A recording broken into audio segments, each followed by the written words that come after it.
Very good morning to you, dear student. Welcome back to the comparative analysis of past simple and past continuous version 2.0. Let's have a look some example situation of something happened in the middle of something else, which is a combination of past simple and past continuous. Something happened in the middle of something else का मतलब है कि पास में एक काम चल रहा था और इसी बीच एक काम और हो गया. इन दोनों टर्म्स को बताने के लिए हम पास्ट सिंपल और पास्ट कंटिन्यूअस टेंस को एक साथ लिखते हैं. Let's have an example. I saw you in the park yesterday. मैंने कल तुम्हें पार्क में देखा था. ये पास्ट सिंपल का एक कंप्लीट सेंटेंस है जिसमें हमने past form of the verb यानी सॉ का यूज़ किया है. सी, सॉ, सीन, यानी ये second form of the verb है. SAW, saw. और ये काम हमने यस्टरडे यानी फिनिश टाइम में किया था, जो कि अपने आप में कंप्लीट पास का एक सेंटेंस था. ये ऐसा काम था जो पास में पूरी तरह से हो गया था, इसलिए हमने इसे पास्ट सिंपल टेंस में लिखा.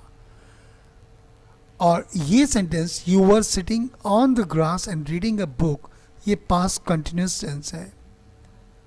पास्ट कंटिन्यूस टेंस जैसा मैंने आपको बताया था कि ये कहता है कि एक काम पास में चल रहा था और अभी पूरा नहीं हुआ था. You were sitting on the grass and reading a book means you were in the middle of reading a book. अगर हम इन दोनों अलग अलग सेंटेंसेस को जोड़ना चाहें और एक कंप्लीट सेंटेंस बनाना चाहें जिस पर ये टर्म लागू होती है, something happened in the middle of something else, तो हमें क्या करना होगा? हमें सबसे पहले I saw you in the park yesterday यानी पास्ट सिंपल सेंटेंस को पहले लेना होगा. इसके साथ एक कंजंक्शन यानी व्हेन का यूज़ करना होगा और साथ में लगाना पड़ेगा past continuous sense. You were sitting on the grass and reading a book.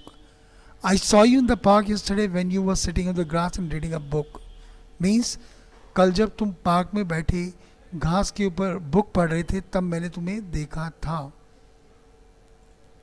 और इन दोनों क्लॉजेस को जोड़ने का काम किया व्हेन कंजंक्शन ने. व्हेन एक कंजंक्शन है.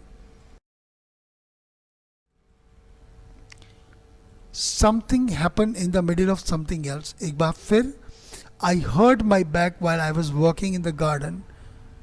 कल गार्डन में काम करते हुए मेरी कमर में चोट लग गई. या आप यूँ भी कह सकते हैं कि जब मैं कल गार्डन में काम कर रहा था तो मेरी कमर में चोट लग गई. इस सेंटेंस को हम उल्टा भी कर सकते हैं. While I was walking in the garden I hurt my back. ये दोनों सेंटेंसेस ठीक हैं. One thing happen after another, ये एक दूसरी टर्म है. आप देख सकते हैं one thing happen after another, जैसा इसके नाम से ही लग रहा है कि एक के बाद एक काम हुआ, एक के बाद एक काम हुआ. तो ये दोनों ही जो क्लॉजेज होंगी ये पास्ट सिंपल में होंगी. तो पहली क्लॉज थी फर्स्ट ही प्रोवोक्ड मी, यानी पहले उसने मुझे उकसाया. देन आई गॉट एंग्री, और फिर मुझे गुस्सा आ गया. हम चाहें तो आम भाषा में जब इससे बोलेंगे तो हम बोलेंगे I got angry when he provoked me. जो आप ऊपर देख रहे हैं first he provoked me then I got angry, ये एक वे है किसी बात को कहने का. लेकिन इंग्लिश में बोलते समय हम हमेशा जो बाद वाला काम है उसको पहले बोलते हैं आई गॉट एंग्री, फिर हम लगाते हैं व्हेन यानी कंजंक्शन, और उसके बाद जो पहले काम हुआ था उसे लगाते हैं. I got angry when he provoked me. और व्हेन इसमें कंजंक्शन, कंजंक्शन वो वर्ड होता है जो दो क्लॉजेस को जोड़ने का काम करता है. आइए एक एग्जांपल और देखते हैं. First his boss abused him. पहले उसके बॉस ने उसकी बेइज्जती की, उसकी इंसल्ट की, उसका अपमान किया. Then he quit the job, फिर उसने नौकरी छोड़ दी. यहाँ पहले हुआ कि उसने बॉस ने बेइज्जती की फिर उसने नौकरी छोड़ी. लेकिन इंग्लिश में जब हम इसको प्रैक्टिकली बोलने की कोशिश करेंगे तो हम बोलेंगे कुछ इस तरह से, he quit the job when his boss insulted him और अबेज्ड हिम. यानी इन दोनों सेंटेंसेस का हिंदी मायने तो एक ही हुए, लेकिन इंग्लिश में जो नीचे वाला पार्ट है यानी he quit the job when his boss abused him is the appropriate way. इसमें व्हेन एक कंजंक्शन है आइए बात करते हैं इनके कंपैरिजन को लेकर। जैसे अभी हम बात कर चुके हैं, term something happened in the middle of something else इस ओर इशारा करती है कि एक काम पास में चल रहा था और अभी पूरा नहीं हुआ था और इसके बीच में कुछ और हो गया। When he arrived, we were having dinner. तो when he arrived का मतलब something happened, यानी जब वो आया, we were having dinner, तब हम खाना खा रहे थे, यानी we were in the middle of having dinner.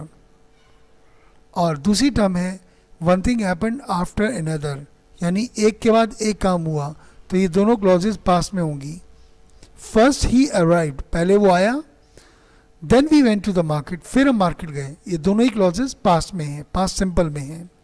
हम बोलते समय इसको ऐसे बोलेंगे, we went to the market when he arrived, यानी जब वो आया तब हम मार्केट गए। व्हेन ही अराइव्ड, जब वो आया, we went to the market, तब हम मार्केट गए। लेकिन इंग्लिश में बोलते समय इसको ऐसे बोलने का रिवाज है। और व्हेन यहाँ एक कंजंक्शन है, तो one thing happened after another.